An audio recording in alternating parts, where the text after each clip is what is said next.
Les loups disparus, les bergers des Alpes pouvaient laisser paître leurs troupeaux en toute liberté. Maintenant, la nuit, ils sont obligés de les protéger par des clôtures électrifiées mises à leur disposition dans le cadre du projet Loup. Surtout en été, au moment où la meute a besoin de beaucoup de viande pour nourrir ses petits. Sylvia Dalmasso est vétérinaire.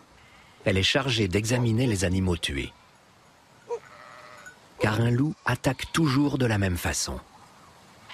Lorsqu'un berger annonce que son troupeau a été agressé, Sylvia vient s'assurer qu'il s'agit bien d'un loup. C'est seulement dans ce cas que les propriétaires sont indemnisés. Mais ce qui compte plus encore, c'est de discuter régulièrement avec les bergers. Ça fait 4 nuits que les loups attaquent. Alors les chiens rassemblent les moutons et ils aboient pour les défendre. Ils se rendent compte du danger, alors ils se rassemblent. Hier soir, par exemple, j'ai vu 3 loups attaquer. Mais je les ai mal vus, parce qu'il faisait nuit. Il était quelle heure? 2 heures du matin, j'ai regardé ma montre. J'ai sorti la tête de ma tente. J'ai entendu un chien japper, et puis un des chiens blancs est arrivé. Je ne sais pas si c'était Rubinetto ou Villano. Ils ont aboyé et j'ai vu un loup s'enfuir, poursuivi par les chiens. Ils l'ont coursé sur une centaine de mètres. Puis ils sont revenus vers le troupeau et ils se sont déployés tout autour. Pour couvrir le terrain et éviter que les loups ne reviennent? Oui, pour empêcher les loups de s'infiltrer. Ils ont fini par s'en aller.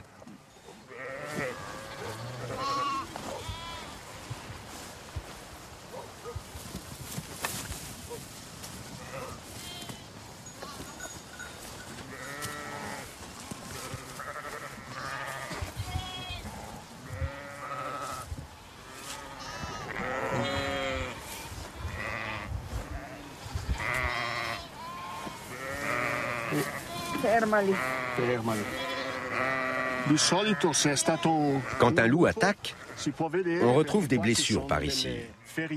Elles sont profondes et localisées. Si c'est des chiens, il peut y avoir des morsures par ici, là-dessous, dans le cou, mais jamais aussi profondes. En général, le loup attaque au niveau du cou et il plante ses crocs très profonds. Quand le vétérinaire fait son examen en laboratoire, il le voit très bien aussi sous la peau. N'est-ce pas, Sylvia? Oui, c'est propre à sa technique de chasse. Mais là, ce n'est pas systématique. Certains chiens peuvent parfois attaquer leur proie de la même façon que les loups. Et inversement, il peut arriver aussi qu'un loup n'attaque pas à la gorge. On peut donc lui attribuer certaines victimes alors qu'il n'était pas en cause. Pour déterminer s'il s'agit d'un loup ou d'un chien, on peut se baser sur la quantité de viande qui a été mangée et quels morceaux. Tous les animaux carnivores mangent certaines parties de leur proie et en laissent d'autres. Le loup commence plutôt par les viscères de la cavité abdominale et thoracique, ou alors par les grosses masses musculaires des épaules ou des cuisses. Il est arrivé par derrière? C'était en pente? Il est arrivé par l'arrière, a sauté dessus, et il n'a plus desserré la mâchoire, comme ça. Comme c'était un agneau déjà grand, il a essayé de s'enfuir. Mais il a roulé le long de la pente et il s'est cassé une patte avant. Et tu as réussi à intervenir? Quand les loups m'ont vu, ils ont déguerpi. Ils en avaient déjà tué 5. C'est vrai que le loup tue pour manger. Si le troupeau est assez gros, il revient plus tard. Et si c'est un petit troupeau, il tue une bête et il la mange tout de suite. Autrefois, bergers, vétérinaires et gardes-chasse étaient unanimes pour désigner le loup comme l'ennemi à abattre par tous les moyens. Aujourd'hui, il semblerait que cette rivalité ancestrale s'estompe quelque peu.